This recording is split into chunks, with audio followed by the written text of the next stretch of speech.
গুঞ্জন এর আগেও ছিল, তবে প্রবল গুঞ্জনের শুরু বিজয় থালাপতির মুখ্যমন্ত্রী হিসেবে শপথ অনুষ্ঠানের মধ্য দিয়ে। এত বড় জমকালো অনুষ্ঠানে বিজয়ের অর্ধাঙ্গিনী সঙ্গীতার উপস্থিতি নেই কেন? উপস্থিতি ছিল না বিজয়ের দুই সন্তান জেসন সঞ্জয় ও দিব্যাশাসারও, কিন্তু তৃতীয় আরেকজনের স্বতঃস্ফূর্ত উপস্থিতি ভাবিয়ে তোলে বিশ্বকে। তিনি হচ্ছেন তৃষা কৃষ্ণন, বিজয়ের জনপ্রিয় বহু সিনেমার নায়িকা। সেদিন সবাই ধরেই নিয়েছিলেন তাহলে সঙ্গীতা অধ্যায় শেষ হলো আর তৃষা অধ্যায় শুরু হলো বুঝি। না, শেষের পরও শুরু হয়ে থাকে, আবার শুরুর পরও শেষ হয়। সঙ্গীতা স্বর্ণলিঙ্গম হেরে যাননি, বরং অমূল্য রত্ন হিসেবে বিজয়ের জীবনে ফিরে এসেছেন আবার। কি করে হলো এই অসম্ভব, সেটাই জানাবো আজ। 2021 সালের আদালতে একটি ডিভোর্সের আবেদন করেছিলেন বিজয়ের স্ত্রী সঙ্গীতা স্বর্ণলিঙ্গম। সেখানে তিনি সুস্পষ্ট অভিযোগ করেন 2021 সালের এপ্রিল মাসে এক অভিনেত্রীর সঙ্গে বিজয়ের সম্পর্ক আছে বলে তিনি জানতে পারেন প্রথম।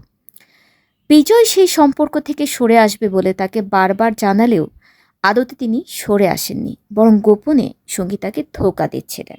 বাবার এই অবৈধ সম্পর্কে বাচ্চাদের মনোবল ভেঙে পড়ছিল এবং তারা সামাজিকভাবে অপমানিত বোধ করছিল।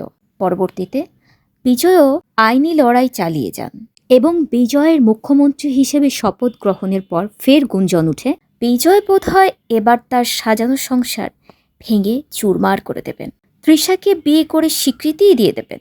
কিন্তু হঠাৎ এক কালবৈশাখী ঝড়ে সব সাজানো স্বপ্ন তাসের ঘরের মতো খান খান হয়ে গেল তৃষার। দীর্ঘদিনের আইনি লড়াই ক্লান্ত হয়ে বিজয় পরিশেষে বুঝতে পারলেন আদালতে এর মীমাংসা সম্ভব নয়। তাই বাচ্চাদের স্নেহের কাছে পরাজিত হয়ে সঙ্গীতার ঘাটে ফের উঠলেন তিনি।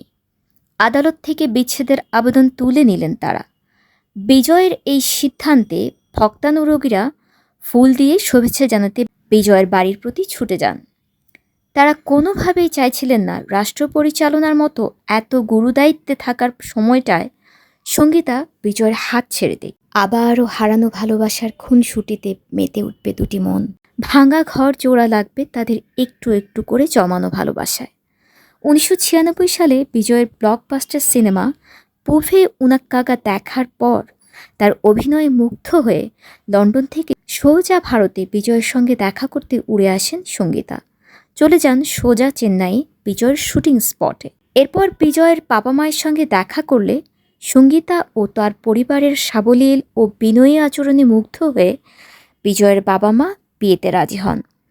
পরবর্তীতে বিজয় নিজেই তাকে বাড়িতে নিমন্ত্রণ করেন এবং পারিবারিক সিদ্ধান্তে 1999 সালের 25শে আগস্ট বিয়ের পিঁড়িতে বসেন তারা। বিজয় সঙ্গীতার দুই সন্তান জেসন সঞ্জয় ও দিব্যাশাসা। বাবার এই বান্ধবীকে তারাও মন থেকে মেনে নিতে পারেনি। জেসন সঞ্জয় তো আরও একাঠি সরস।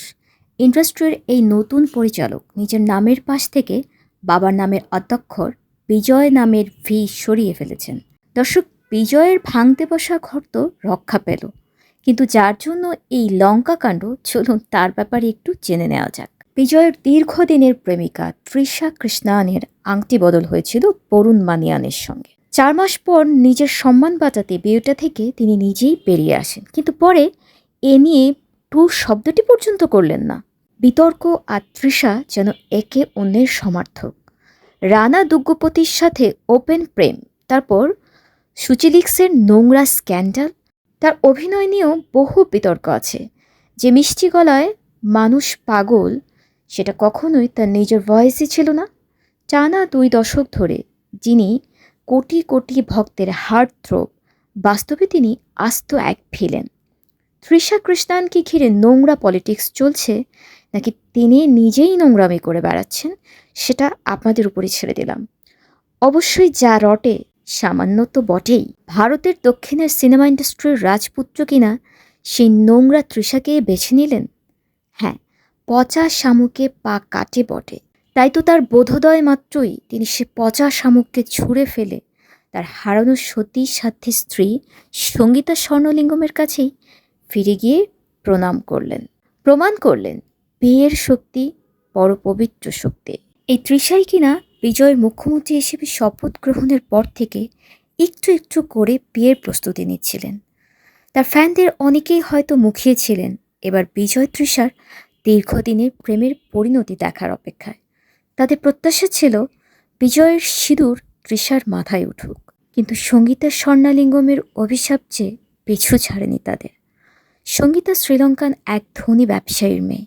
ছায়ার মতো একসময় তিনি স্বামীর পাশে ছিলেন, থেকেছেন সব কাজে। তাই সঙ্গীতার অমন হেরে যাওয়াটাও কেউ কেউ মন থেকে একদমই মানতে পারছিলেন না। এখন দেখার বিষয় তৃষা কতটা সরে আসেন বিজয়ের কাছ থেকে। ভালো লাগলে লাইক দিয়ে সাবস্ক্রাইব করুন। আমি রেপা, নিত্য নতুন সংবাদ নিয়ে আপনার সঙ্গেই আছি।